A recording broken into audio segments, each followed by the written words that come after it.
우리는 지금 참된 부흥에 대해서 집중적으로 살펴보고 있습니다. 참된 부흥을 갈망하라라는 말씀을 통해서 부흥의 진짜 의미가 무엇인지 살펴보았고요. 그 말씀을 통해 부흥을 갈망해야 한다라는 도전을 받았습니다. 참된 부흥의 비결은 하나님의 말씀이라는 것도 알게 되었죠. 또한 중심을 보시는 하나님 앞에서 참된 부흥의 주역이 되고자 하는 결단을 하기도 했습니다.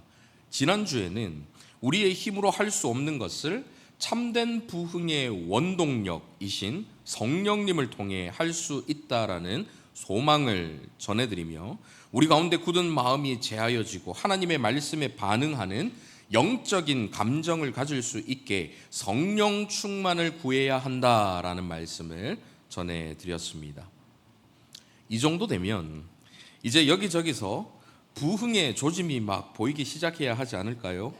심령의 변화가 일어나기 시작하고 가정과 일터에서 분위기가 막 바뀌기 시작하고 교회에서는 기도회마다 모임마다 참석하는 인원들이 막 점점 많아지면서 강구하고 부르짖는 소리, 찬양의 소리들이 곳곳에서 끊어지지 않아야 하는 것 아닐까요?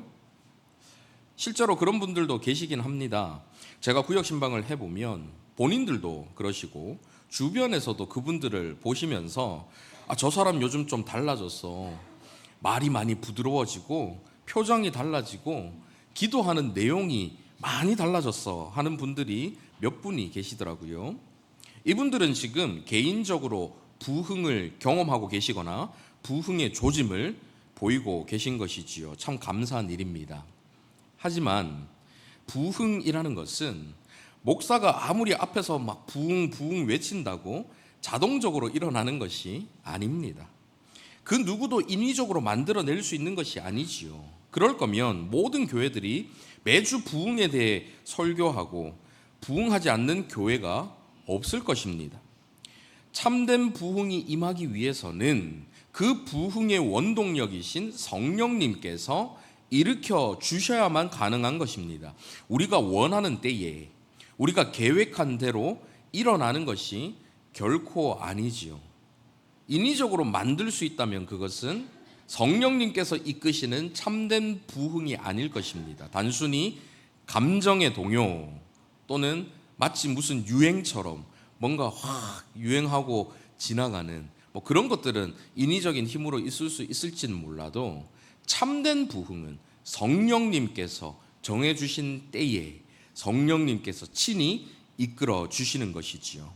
그러니 멈추지 않고 인내하며 계속해서 참된 부흥을 갈망하는 마음으로 성령 충만을 구하시되 끊임없이 지치지 않고 포기하지 않고 끝까지 구하실 수 있기를 바랍니다. 부흥이 언제 우리의 삶에 우리의 가정과 교회에 임하게 될지는 아무도 모릅니다. 하지만 부흥이 임할 때에 반드시 거치는 과정이 있습니다. 성령님께서 부흥을 위해 꼭 하시는 사역이 있는 것이지요. 오늘은 저와 여러분이 참된 부흥을 경험할 수 있게 하기 위해서 성령님께서 구체적으로 어떤 사역을 하시는지를 본문을 통해서 살펴보면서 은혜를 나누고자 합니다. 오늘 본문을 살펴보시기 전에 먼저 본문의 배경에 대해서 잠깐 설명을 드리겠습니다. 이사야서는 택함을 받은 이스라엘 백성들의 심판에 대한 경고와 그 심판 이후의 회복과 구원에 대한 약속이 예언되어 있는 책입니다. 여러분 잘 아시다시피 성경 66권은 구약이 몇 권이지요? 39권, 신약이 27권. 그래서 39, 27 더해서 66권. 네, 이렇게 외우시면 기억하시기가 쉬우실 것입니다. 그렇게 구약 39권, 신약 27권 합쳐서 66권이 성경 전체 권수인데 이사야서도 66장으로 이루어져 있습니다. 1장부터 39장까지는 전반부, 40장부터 66장까지 27개 장으로 구성된 후반부, 이렇게 크게 두 파트로 나눌 수가 있는 것이죠.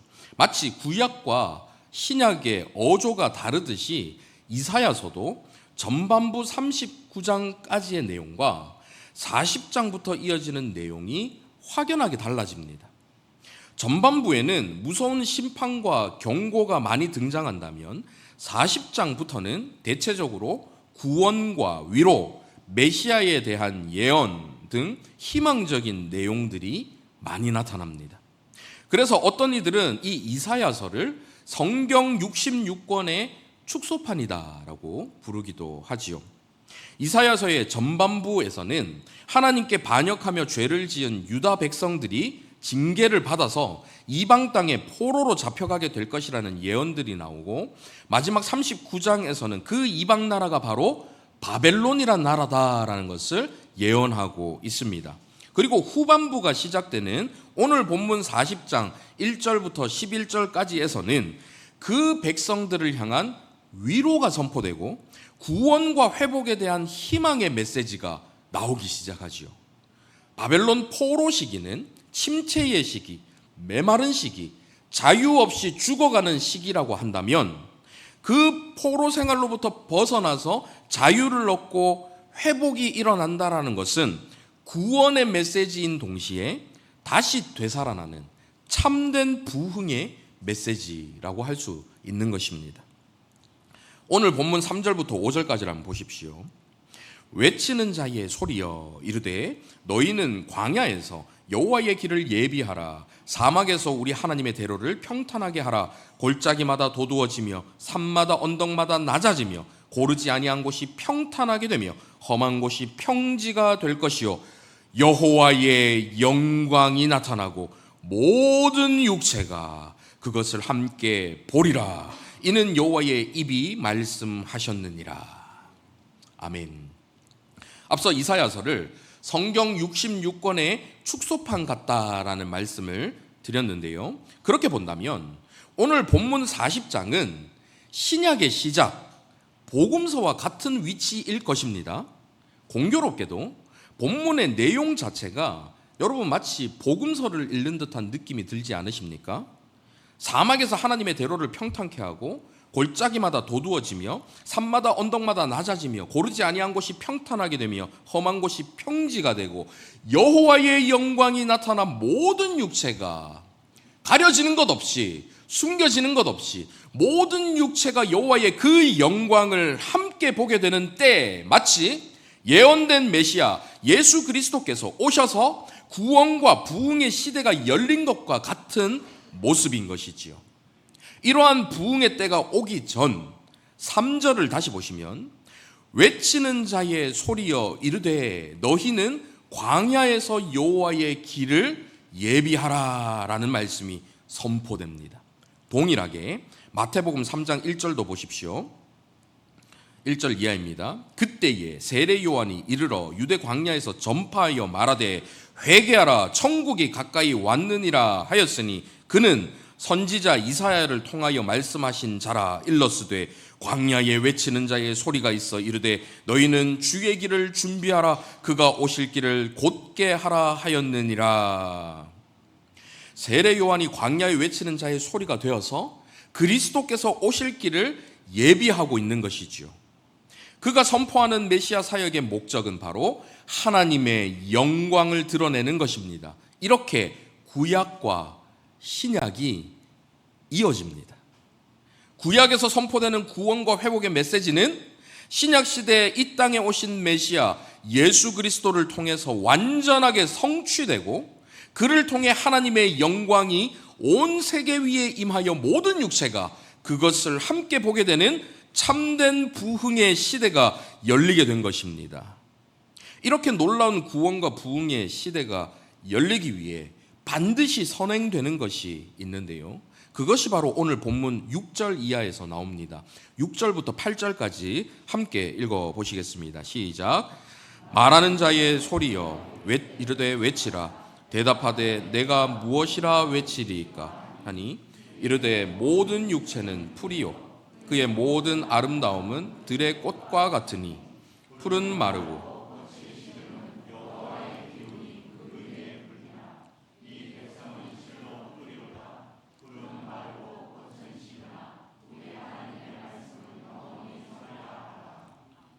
모든 육체는 풀이요 그의 모든 아름다움은 들의 꽃과 같으니 사람이 가질 수 있는 모든 영광은 풀과 들의 꽃과 같은 것이라고 말씀하십니다. 그러면서 7절을 다시 보십시오. 풀은 마르고 꽃은 시드는데 왜 그렇게 된다라고 말씀하십니까? 왜 그렇게 되죠? 여호와의 기운이 그 위에 불었기 때문입니다. 여호와의 기운이 그 위에 불었기 때문에 풀이 마르고 꽃이 시들게 되는 거예요. 여기서 여호와의 기운이라고 번역된 기운이라는 단어의 원어는 루아흐라는 단어인데요. 창세기 1장 2절 한번 보십시오. 땅이 혼돈하고 공허하며 흑암이 깊음 위에 있고 하나님의 영은 수면 위에 운행하시니라. 여기서 하나님의 영이라는 이 단어가 바로 루아흐라는 단어입니다. 그러면 이 단어는 무엇을 의미할까요? 바로 성령님을 의미하는 것입니다. 이 루아흐라는 단어에는 영, 호흡, 바람 이런 뜻들이 다 담겨져 있는데요. 성령님의 특징을 알려주는 그런 단어라고 할 수 있지요. 여호와의 기운은 곧 성령님을 가리키는 말입니다. 그러면 성령님께서 하시는 사역이 무엇입니까? 풀이 마르고 꽃이 시들게 하는 사역을 하시는 것이죠. 여호와의 기운이 육체 위에 불게 되면 강건해 보였던 육체는 쇠약해지고 사람이 가지고 있는 모든 아름다움은 부패해서 시들어집니다. 인간이 가진 모든 영광이 사라지게 되는 거예요. 이것이 바로 성령님의 사역인 것입니다. 여러분 이해되십니까? 사막에서 하나님의 대로를 평탄케 하고 골짜기마다 도두어지고 산마다 언덕마다 낮아지고 고르지 못한 곳이 평탄하게 되고 험한 곳이 평지가 되면서 여호와의 영광이 나타나 모든 육체가 그것을 함께 보게 되는 때, 바로 구원과 참된 부흥의 그때가 도래하기 위해서는 하나님의 영광을 가리는 모든 것들이 사라져야 하는 거예요. 평탄하게 되어야 되는 거예요. 소멸하게 되어야 되는 거예요. 인간이 거짓된 아름다움과 영광, 사실 아름답지도 않고 영광스럽지도 않지만 그 거짓된 아름다움과 영광에 치중해서 하나님의 영광이 드러나지 못하게 만드는 그것이 마르게 되고 시들어 버려야 되는 것입니다. 그때 비로소 하나님의 영광을 모든 육체가 함께 바라볼 수 있게 되는 것입니다. 인간이 자랑할 만한 모든 영광은 반드시 시들어야 한다라는 것이지요. 내가 왕이 되려 하고 내 소견에 옳은 대로 행하려 하고 내가 눈이 밝아져서 하나님처럼 되려고 하는 나의 모든 이기적이고 타락한 육체의 소욕들이 완전히 마르고 완전히 시들어 소멸되어야 하는 것입니다. 그럴 때에 부흥의 비결, 하나님의 말씀이 영원히 서서 구원과 부흥의 역사를 일으키고 하나님의 백성들을 그 말씀의 섭리로 온전히 다스려 하나님의 영광만이 드러나게 되는 것이지요. 성령으로 충만해서 오실 메시아의 길을 예비했던 세례 요한의 사역도 한번 보십시오. 그는 구원의 씨가 뿌려지기 전에 먼저 시들게 하는 사역을 했습니다. 그의 임무는 심는 일이 아니라 무너뜨리는 일이었어요. 무너뜨리고 시들게 하는 일. 그 당시 바리새인과 서기관으로 대표되는 종교인들은 형식적인 종교 행위에 심취해서 교만하고 영적으로 완전히 죽은 상태였습니다. 일반인들도 영적으로 철저하게 무지했던 시대였지요. 세례 요한은 단호하게 험한 곳을 평탄하게 하는 사역을 했습니다. 모든 교만한 생각들을 소멸해서 인간의 모든 헛된 영광이 완전히 시들어버리게 만들었지요. 그가 전하는 말을 한번 들어보십시오. 마태복음 3장 7절 이하입니다. 요한이 많은 바리새인들과 사두개인들이 세례 베푸는 대로 오는 것을 보고 이르되, 독사의 자식들아, 누가 너희를 가르쳐 임박한 진노를 피하라 하더냐. 그러므로 회개에 합당한 열매를 맺고 속으로 아브라함이 우리 조상이라고 생각하지 말라. 내가 너희에게 이르노니 하나님이 능히 이 돌들로도 아브라함의 자손이 되게 하시리라. 이미 도끼가 나무 뿌리에 놓였으니 좋은 열매를 맺지 아니하는 나무마다 찍혀 불에 던져지리라. 나는 너희로 회개하게 하기 위하여 물로 세례를 베풀거니와 내 뒤에 오시는 이는 나보다 능력이 많으시니 나는 그의 신을 들기도 감당하지 못하겠노라. 그는 성령과 불로 너희에게 세례를 베푸실 것이요 손에 키를 들고 자기의 타작마당을 정하게 하사 알곡은 모아 곡간에 들이고 쭉정이는 꺼지지 않는 불에 태우시리라. 구분하는 사역, 나누는 사역을 하는 것입니다. 메시아가 오셔서 이렇게 알곡과 쭉정이를 구분하시기 위해서 그 전에 땅을 평탄케 하는 작업을 세례 요한이 하는 거예요. 회개하라라는 메시지를 전하면서 말이지요. 세례 요한은 사람들의 흥미를 돋구는 이야기를 하지 않습니다. 감정을 자극하는 이야기를 하지 않습니다. 그 사람들이 원하는 이야기를 들려주지 않습니다. 듣기 좋은 달콤한 말을 하지 않습니다. 회개하라, 독사의 자식들아, 심한 말을 하면서 그 땅을 평탄하게 하는 작업을 하는 것이죠. 시들게 하는 것입니다. 흥하게 만드는 것이 아니라 소멸되게 만드는 거예요. 자기 영광으로 살아가는 사람들에게 회개하라 외치면서 그 영광을 모두 없애버리도록 만드는 사역을 하는 것입니다.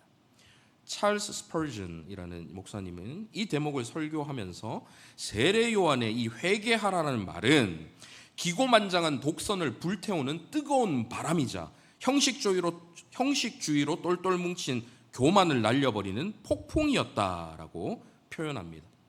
성령님께서는 세례 요한을 통해 헛된 영광을 추구하는 모든 이들을 마르고 시들게 만드셔서 예수 그리스도의 이 복음으로 다시 되살아날 수 있는 구원과 부흥의 시대를 준비시키셨던 것이지요. 지금도 성령님은 우리를 영적으로 풍성케 하시기 전에, 우리에게 참된 부흥을 주시기 전에 육적으로 쇠하게 만드십니다. 특별히 저와 여러분이 성령님을 거스르는 육적인 삶의 방식에 빠져 있고 그 삶에 안주해 있을 때에 풀이 마르고 꽃이 시들게 만드는 성령의 그 뜨거운 바람은 더욱 세차게 휘몰아치게 되는 것이지요. 여기서 말하는 육적인 삶이라는 것은 우리의 악한 본성, 타락한 성향, 세속적인 마음과 욕망에 사로잡히고 이끌려 살아가는 모든 삶을 의미하는 것입니다. 갈라디아서 5장 16절 17절 한번 보십시오.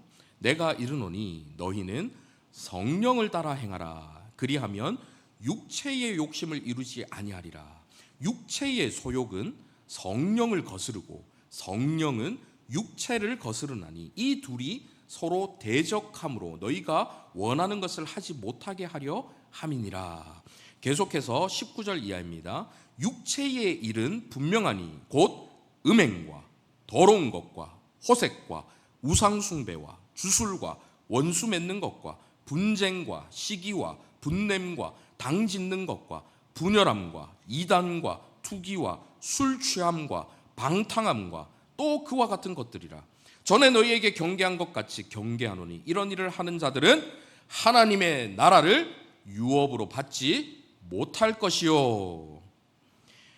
세상 사람들이 추구하는 헛된 우상들을 동일하게 추구하는 삶, 자신의 이득을 위해 거짓이 습관적으로 반복되는 삶, 더러운 말과 악독과 노함과 떠드는 것과 비방하는 것과 악의로 가득한 삶, 하나님의 말씀을 가볍게 여기고 들으려 하지 않는 삶, 내 생각이 너무 커서 하나님의 말씀에 순종하지 않는 삶, 여기에 더해서요 의무감에 사로잡힌 형식적인 종교생활, 복음에 대한 감격이 사라진 예배, 자기 유익만 추구하는 이기적인 기도, 하나님이 아닌 나 자신을 드러내고 높이는 찬양, 내가 맺은 열매를 자랑하기 위한 전도, 진심도 열심도 없어서 소중한 하나님의 사역을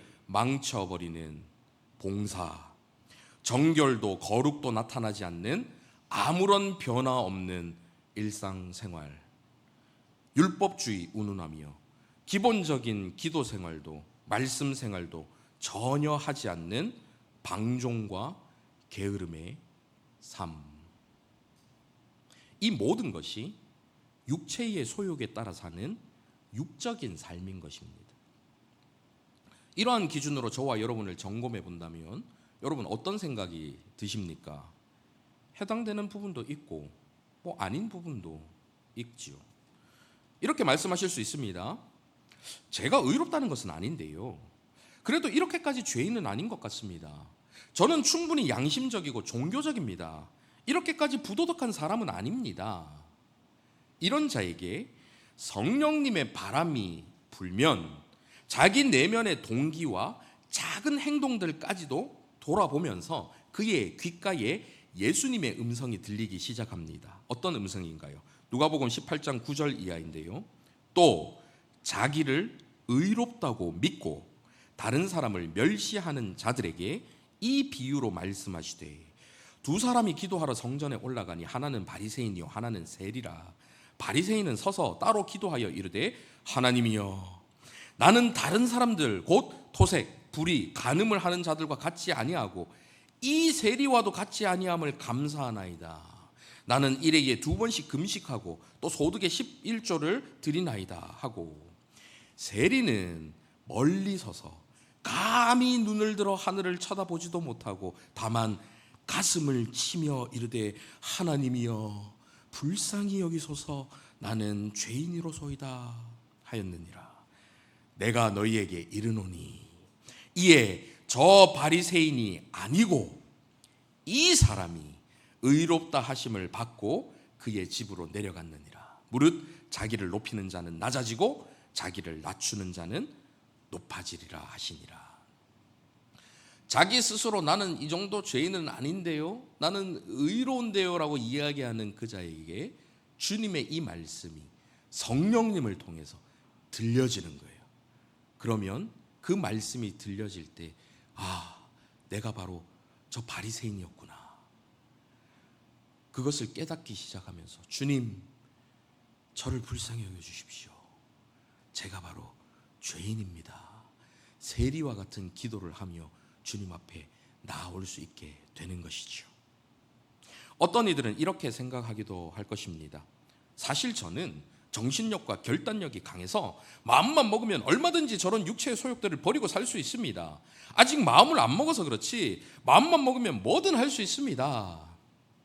하지만 이런 자에게 성령의 바람이 불면 자신의 의지가 얼마나 약한지 깨닫고 우리 주님의 말씀이 또 생각나게 되는 것이죠. 요한복음 15장 5절 나는 포도나무요 너희는 가지라.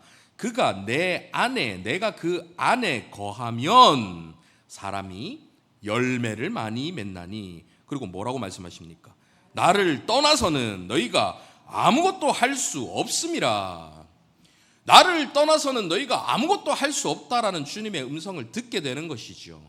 성령님을 통해서 그 음성을 들을 때에 나 자신을 의지하지 않고 나의 힘을 나의 주먹을 믿는 것이 아니라 주님을 의지하는 대로 나아올 수 있게 되는 것입니다. 성령님께서는 이렇게 풀은 마르고 꽃은 시들게 하시면서 영원히 서는 하나님의 말씀으로 저와 여러분을 만들어 가시는 것이죠. 설교를 통해 외치시고 성경을 읽고 큐티를 하고 구역 모임에서 말씀으로 나눌 때에 깨닫게 하시는 것입니다. 하나님의 말씀을 생각나게 하시는 거예요. 그래서 그 말씀대로 살아갈 수 있도록 우리 마음속에서 울림을 주시는 것입니다. 그것이 성령님의 사역이지요. 그런데 이렇게 말씀의 영향력으로 제어가 되지 않는 사람이 있습니다. 성령님의 통제권 밖에 있는 사람들이 있지요. 성령님께서 아무리 외치셔도 들리지 않습니다. 들어도 못 들은 척 듣지를 않습니다. 육적인 삶 속에서 딱딱하게 굳은 마음을 가진 자는 이렇게 말씀의 은혜가 스며들지를 못합니다. 그렇다고 성령님이 그에게서 떠나시는 것은 아닙니다. 저와 여러분이 예수님을 주님으로 그리스도로 믿고 살아계신 하나님의 아들이라 고백할 수 있는 것은 성령님께서 함께 하시지 않으면 절대 있을 수 없습니다. 예수 그리스도에 대한 믿음을 갖고 있는 모든 분들은 이미 성령님께서 그 안에 거하시는 것이지요. 그렇게 한번 심령에 들어가신 성령님은 그 사람 안에서 결코 떠나지 않으십니다. 하지만 저와 여러분이 육신을 따라 살아가면 성령님은 저와 여러분 안에서 말할 수 없는 탄식을 하시는 것입니다. 존 오웬은 좀 더 적극적으로 표현하는데요. 그는 신자가 육신을 따라 살 때 성령은 점점 팽배해지는 옛자의 세력과 그를 통해 더욱 맹렬해지는 죄와 사탄의 공격으로부터 이 사람, 지금 함께 하시는 그 사람의 영혼을 보존하는 데 온 힘을 기울이시며 엄청난 영적 에너지와 능력을 소모하고 계신다라고 말합니다. 우리가 불순종할 때에도 성령님께서는 우리를 일깨우고 변화시키기 위해 최선을 다하시는 것이지요. 목사의 설교를 통해서 말씀하십니다. 외치십니다. 들으라. 하나님의 뜻을 전하시는 거예요. 읽었던 성경 구절들이 생각나게 하시면서 전하시는 것입니다. 달래기도 하시고 설득하기도 하시고 책망하기도 하시고 경고하기도 하시면서 굳은 심령의 문을 끊임없이 두드리시는 거예요. 그런데도 듣지 않으면 어떻게 하실까요? 정상적인 방법으로 통하지 않기 때문에 우리를 결코 포기하지 못하시는 성령님께서는 결국 메가폰을 들 수밖에 없습니다. 확성기를 사용할 수밖에 없는 거예요. 바로 고난이라는 메가폰을 사용해서 비상수단으로 쓰시는 것입니다. 물론 저와 여러분에게 찾아오는 모든 고난이 모두 이런 목적으로 주어지는 것은 아닙니다. 모든 고난의 목적과 이유들을 우리는 다 알 수가 없습니다. 하지만 저와 여러분이 고난을 겪을 때에, 어려움을 당할 때에 이 고난을 통해 성령님께서는 우리가 무엇을 깨닫기 원하시는가 하는 것을 반드시 돌아봐야만 하는 것입니다. 조나단 에드워즈는 하나님께서 신자를 풍성한 삶으로 인도하시기 전에 그를 광야로 내몰아 그곳에서 자신의 영적인 빈곤과 헐벗음, 무력함과 비참함, 공고함과 어두움을 발견하게 하고 자신 안에 은폐에 있는 사악한 죄성을 들여다보게 하신다라고 말합니다. 고난을 통해 광야의 길을 걸음을 통해서 우리가 얼마나 악한지 또 우리가 얼마나 약한지를 영광이라고는 조금도 없는, 아름다움이라고는 조금도 없는 전적으로 부패하고 전적으로 무능력한 존재라는 그 사실을 발견할 수 있게 만들어주시는 것이죠. 그리고 그때야 비로소 우리에게 하나님이 얼마나 필요한 분이신가를 깨닫게 하시는 것입니다. 이러한 고난과 광야의 여정은 너무나도 아픕니다. 고통스럽습니다. 하지만 그 고통을 가중시키는 것은 그 고난의 때에 하나님께서 그분의 얼굴을 가리시고 우리를 향한 그분의 미소를 거두신다라는 사실입니다. 하지만 그렇다고 하나님께서 우리를 사랑하지 않으시는 것이 아닙니다. 마치 자식을 훈육할 때에 부모가 웃으면서 혼을 내면 그 자식은 그 징계를 가볍게 여기기 때문에 엄한 표정으로 훈육하고 때로는 자식의 곁을 떠나서 홀로 생각할 수 있도록 홀로 내버려 두는 것과 마찬가지입니다. 하나님께서 얼굴을 가리시고 그 미소를 거두시는 것이 얼마나 엄청난 일인지, 얼마나 무서운 일인지를 경험을 통해서 혹독하고 철저하게 깨닫게 하시는 것이지요. 왜 그러실까요? 그래야 그것이 얼마나 소중한 것인지를 알 수 있기 때문입니다. 잃어보아야 그때서야 비로소 그것이 얼마나 소중한 것인지를 깨닫게 되는 것이죠. 그러니 여러분, 고난을 낭비하지 마십시오. 우리에게 닥친 고난은 고통 자체가 목적이 아닙니다. 힘들고 아프고 고통스럽지만 그 자체가 목적이 아니기 때문에 우리에게 고난이 닥쳤을 때 결코 그 고난을 낭비하지 마십시오. 그 고난을 메가폰 삼아 소리치시는 성령님의 그 음성을 들으시고 그 하나님의 뜻을 분별하여 그 뜻으로 나오는 데까지 나와야 이 고난이 낭비되지 않는 것입니다. 이렇게 성령님은 다양한 방식으로 우리의 모든 영광을 마르고 시들게 하십니다. 수술이 필요한 환자의 몸에 있는 병의 근원을 완전히 도려내지 않으면 진정한 치유가 일어날 수가 없습니다. 고통스럽지만 아프지만 불가피하게 감수해야 하는 과정인 것이죠. 또한 새 옷을 입히려고 하시는데 우리가 더러운 옛 옷을, 그 더러운 옷을 입고 있으면 그리스도의 빛나는 그 의의 옷을 입힐 수가 없습니다. 그러니 우리가 입고 있던 이 더러운 옷을 완전히 벗겨내야 하시는 것이죠. 이렇게 마르고 시들어 소멸된 우리의 영광에 텅 비어있는 그 자리에, 그 모든 것을 비워놓고 그 비어있는 자리에 비로소 하나님의 영광이 가득 채워지게 되는 것이죠. 그때 비로소 참된 부흥이 시작되는 것입니다. 하지만 아직 가장 심각한 문제가 하나 더 남았습니다. 인간이 얼마나 악한지요. 성령님이 마르고 시들게 하셔도 죽으라고 말을 듣지 않는 사람들이 있습니다. 온갖 고난으로 두드려 맞고 고통을 당하면서도 죄를 끊어버리지 못하는 사람들이 있습니다. 아니요, 사실 저와 여러분을 포함한 모든 사람들이 그렇습니다. 시련과 고통으로는 근본적인 죄 문제가 해결되지 않습니다. 수없이 맞고 또 맞는데도 이기적이고 교만한 자아가 깨지질 않습니다. 마치 마약 중독자가 마약을 끊어내지 못하고 알코올 중독자가 끊고 싶어도 술을 끊지 못하는 것과 같습니다. 우리는 죄를 미워하지도 않고 죄를 끊어내지도 못하는 처량한 죄 중독자들입니다. 이런 저와 여러분에게 성령님께서 행하시는 가장 결정적인 사역이 있습니다. 오늘 말씀을 인용한 베드로전서 1장 23절 이하의 말씀인데요.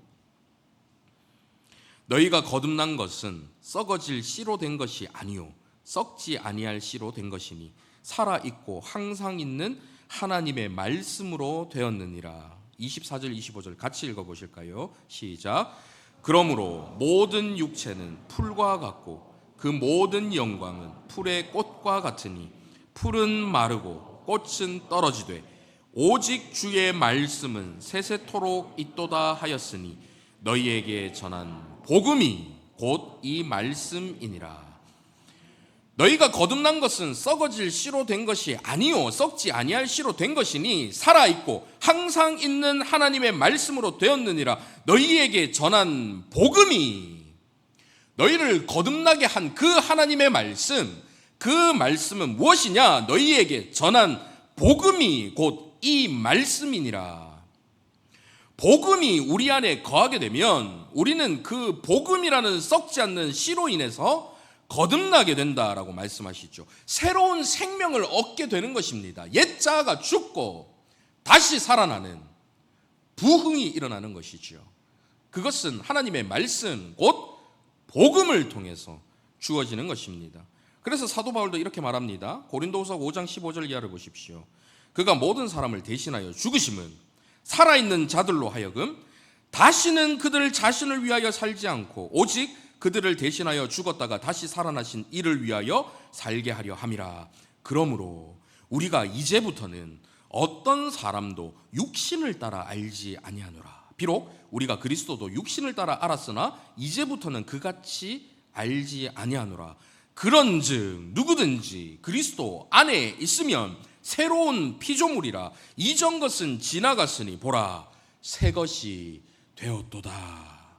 아멘. 그리스도 안에서 새로운 피조물, 새 것이 된 것입니다. 하나님의 말씀을 듣고 순종하는 것도 실패하고 끊임없이 주어지는 고난에도 돌이키는 것을 실패하고 끊어내고 싶어도 끊어내지 못하는 그 죄에 중독되어서 죄 중독자로 살아가는 비참한 실패자인 저와 여러분을 성령님께서는 십자가 앞으로 인도하십니다. 거기서 실패를 거듭하는 저와 여러분을 위해 살을 찢으시고 모든 피를 쏟아내신 그리스도와 눈이 딱 마주치게 하시는 거예요.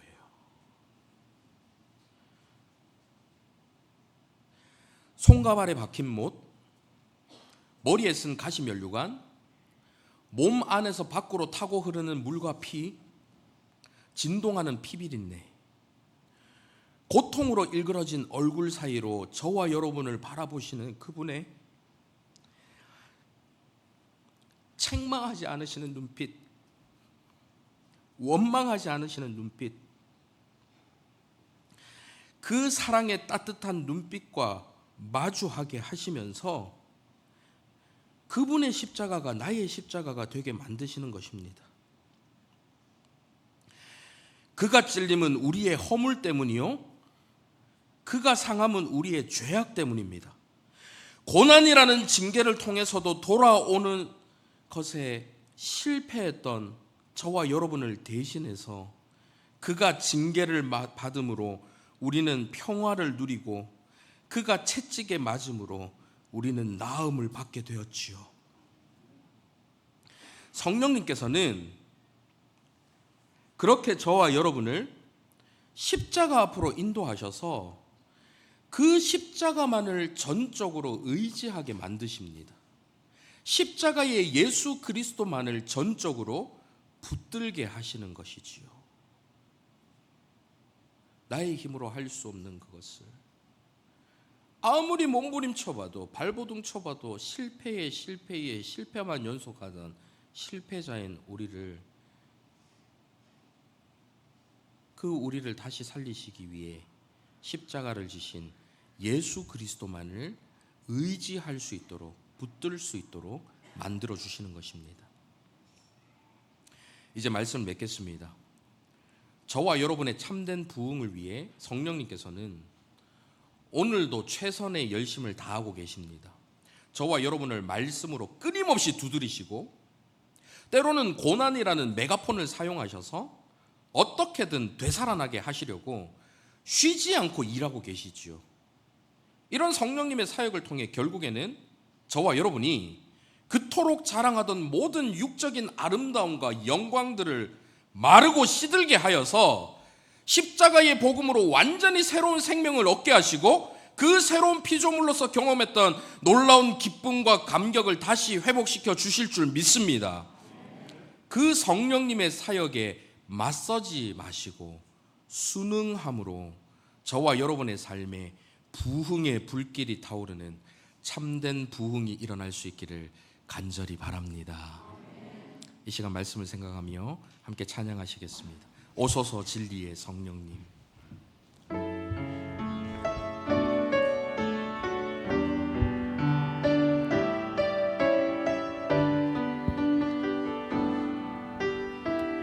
오소서 진리의 성령님, 이 땅 흔들며 임하소서. 거짓과 탐욕 죄악에 무너진 우리 가슴 정케 하소서. 오소서 은혜의 성령님, 오소서 은혜의 성령님, 하늘 가르고 임하소서. 거룩한 불꽃 하늘로서 임하사 타오르게 하소서. 주 영광 위에 의의 불길 타오르게 하소서. 진리의 말씀 이 땅 새롭게 하소서. 은혜의 강물 흐르게 하소서. 성령의 바람 이 땅 가득 불어와 흰 옷 입은 주의 순결한 백성, 주의 영광 위에 이제 일어나 열방을 치유하며 행진하는 영광의 그날을 주소서. 오소서 진리의 성령님, 오소서 진리의 성령님, 이 땅 흔들며 임하소서. 이 땅 흔들며 임하소서. 거짓과 탐욕, 거짓과 탐욕, 죄의 중독이 되어 죄의 중독자로서 죄악에 빠진 우리의 가슴을 정케하여 주시옵소서. 오소서 은혜의 성령님, 오소서 은혜의 성령님. 하늘 가르고 임하소서. 하늘 가르고 임하소서. 거룩한 불꽃 하늘로서 임하사 거룩한 불꽃 하늘로서 나의 영광이 아니라 타오르게 하소서. 타오르게 주 영광 위에, 주 영광 주 위에, 영광 위에 부흥의 불길 타오르게 하소서.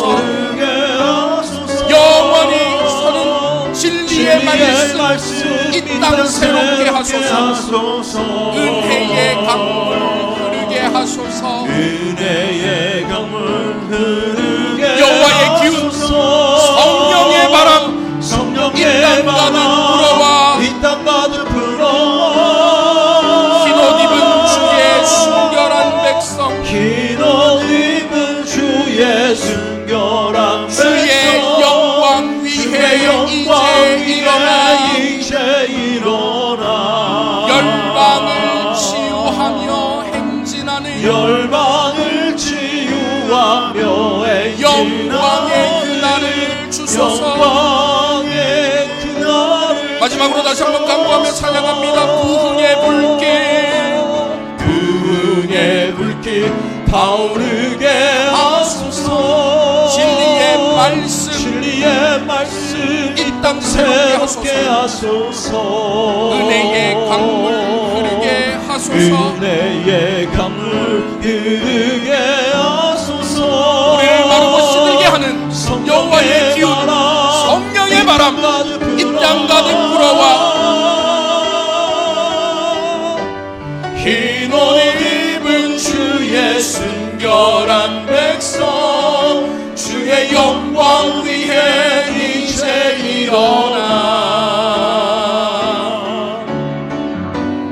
열방을 치유하며 행진하는 영광의 그날을 주소서.